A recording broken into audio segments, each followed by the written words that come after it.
Hi friends, welcome to my channel. I am Ranjith Alphonse, licensed counselor psychologist. Today I am going to talk to you about a biographical psychology of Napoleon Bonaparte. You may love him or you may hate him, but you can't ignore him. Let's get into the video. We are talking about the psychology of Napoleon Bonaparte. Napoleon Bonaparte was a great leader of France. He was born on 15th August in the year 1769 in Corsica for the Italian parents. He is coming from a minor Italian nobility. At the age of 16, he completes his schooling. He was very smart in learning the artillery in the military school. To know more about Napoleon, we should know a little bit of background about French Revolution. At that time, France was under the monarch called Louis XVI and his wife Mary Antonette.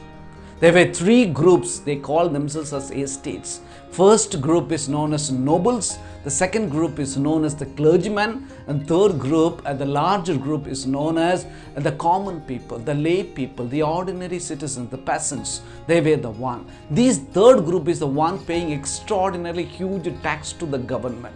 Indeed, people are unhappy with the king Louis XVI because they had to pay tax, they don't have employment, they have also no food to eat, people are on the streets fighting. There was another common people group known as Jacobins. Their leader, Maxmillian Robersperre, was their leader.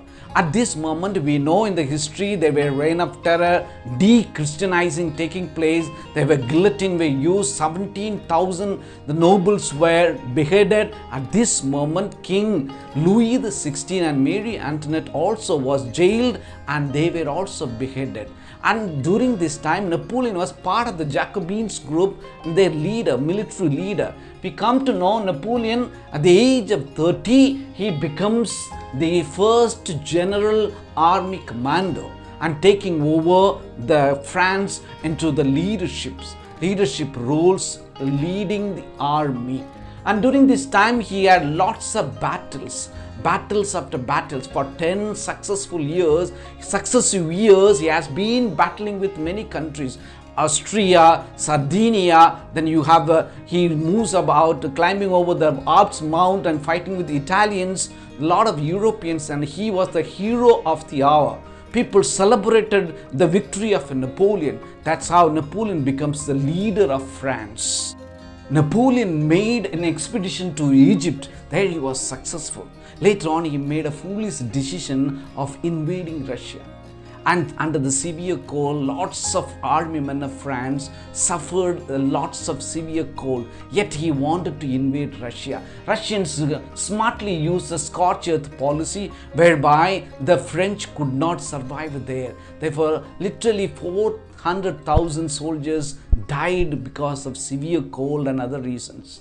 Then he wanted to fight with England in Belgium at the Battle of Waterloo. There also he lost the battle. Later on he was taken for exile, the place called St. Helena Island. There he died as a lonely man at the age of 51 in May 5th, 1821. This is the little bit background of the biography of Napoleon. Let's now see what are the positive lessons that we can learn from the life of Napoleon Bonaparte. There are three lessons that we can learn. One, he was an ambitious and confident person.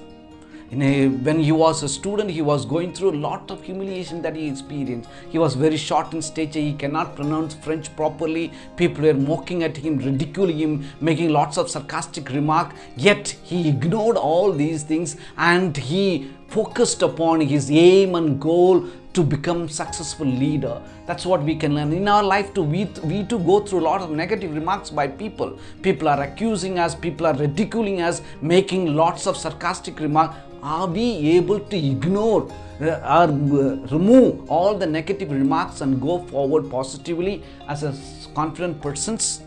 Second lesson that we can learn, Napoleon was very quick in decision making, very bold, very courageous, very brave person, and he always took risk in taking decisions. Therefore, he was never afraid of taking risk. Therefore, he was very successful in making quick decisions. Our life too, are we able to make bold and courageous decisions in our life? Are we able to make a risk in our life?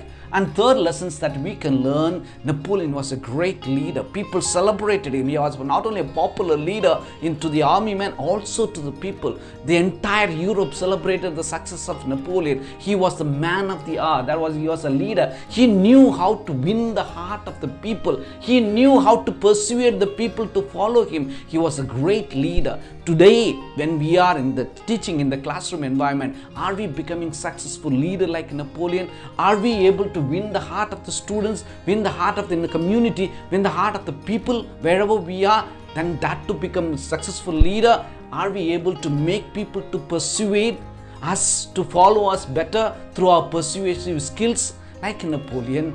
Are we in our own situations? We can become, my dear friends, become confident persons. No matter whatever the negative remark come, ignore, learn to ignore. No matter whatever the situation, we can take risk, positive risk, calculative risk positively, make a decisions properly, and become leader to know more about the heart of the people. Thus we become great leader like Napoleon positively in our own situations. Thank you. Friends, if you like my video, please subscribe to my channel. Indeed, it gives me lots of energy to create more videos. Thank you.